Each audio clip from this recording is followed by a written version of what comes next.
오늘 묵상 농부 씨앗 그리고 반마 13장 1절에서 9절, 18절에서 23절. 농어촌에서 자란 그리스도인이 누릴 수 있는 특권이 있습니다. 갈릴리 호수에서 일어난 사건을 실감나게 이해한다는 점입니다. 예수께서 비유로 말씀하신 농업과 관련한 말씀도 친근하게 느낄 수 있다는 점이 그것입니다. 출신 배경과 크게 상관없이 씨 뿌리는 자의 비유는 모든 그리스도인에게 꽤 익숙하고 친근한 비유가 아닐까 싶습니다. 한 농부가 씨를 뿌리러 나갔습니다. 하나씩 심는 씨앗이 아니라 넓은 밭에 두루두루 뿌리는 씨앗이었습니다. 농부는 밭을 돌아다니며 씨앗을 흩뿌렸습니다. 그 중에는 뜻하지 않게 사람이 다니는 길에 떨어진 씨앗도 있었고 돌밭에 떨어진 씨앗도 있었습니다. 농부의 의도와 상관없이 가시덤불에 떨어진 씨앗도 있었고 좋은 땅에 떨어진 씨앗도 있었습니다.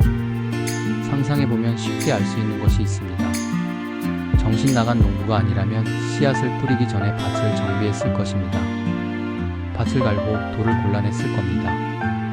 씨앗을 뿌릴 때도 함부로 뿌려댄 것이 아니라 잘 자라기를 바라면서 신중하게 뿌렸겠지요. 다시 말해 씨앗 대부분은 좋은 땅에 떨어졌을 것으로 생각해도 좋을 것입니다.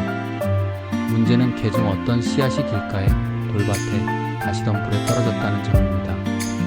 길가는 떨어진 씨앗은 새가 와서 먹어버렸고 돌밭에 떨어진 씨앗은 자라는 것처럼 보였지만 비와 바람 해를 견디지 못하고 말라 죽어버렸습니다. 가시덤불에 떨어진 씨앗은 뿌리를 내렸지만 가시덤불에 막혀 자랄 수가 없었습니다. 예수께서 이 말씀을 제자들에게 해석해 주셨지요. 새가 와서 먹어버렸다는 것은 악한 자가 와서 말씀을 빼앗아 간다는 것이고 돌밭에 떨어진 것은 고난이나 핍박이 오면 걸려 넘어지는 것입니다. 가시덤불에 떨어진 것은 이 세상의 걱정과 돈의 유혹이 말씀을 막아 열매 맺지 못하는 사람이라고 하셨습니다. 좋은 땅에 떨어진 씨는 말씀을 듣고 깨닫는 사람이며 그 사람은 열매를 맺어 100배, 60배, 30배 결실한다고 말씀하셨습니다. 말씀을 들을 사람이라면 누구라도 말씀을 듣고 깨달아 좋은 열매를 풍성하게 맺는 좋은 땅이 되고 싶을 것입니다. 이 비유는 예수께서 가르치신 하나님 나라 복음을 듣는 사람의 마음 상태에 따라 열매 맺는 정도가 다를 것이라는 데 초점을 맞춥니다. 맞습니다. 우리는 살코기처럼 부드럽고 따뜻한 마음으로 말씀을 받아야 합니다. 에스겔 36장 26절. 말씀을 내 생각으로 재단할 것이 아니라 말씀이 나의 마음과 생각, 말과 행동을 재단하도록 겸손히 자신을 내어드려야 합니다. 그때 우리는 좋은 열매를 풍성하게 맺어 하나님께 영광 돌리는 그리스도인이 될 것입니다. 열매 맺는 그리스도인으로 살아가고 자라가기 위해 어떤 마음으로 말씀을 대하는지 늘 자신을 점검하고 마음을 잘 가꾸고 지켜가야 할 것입니다. 한 가지 더 생각하고 싶은 것이 있습니다. 이 말씀은 예수께서 제자들과 사람들에게 친히 주신 말씀입니다. 예수께서 하나님 나라 복음을 가르치셨습니다. 당시 바리새인들과 서기관, 율법 학자와 같은 종교 지도자들은 예수의 가르침을 의심하고 비난하기 일쑤였습니다. 이 시대를 사는 그리스도인은 예수의 말씀을 의심하거나 비난하지 않습니다. 말씀을 무겁게 여기고 읽고 묵상합니다.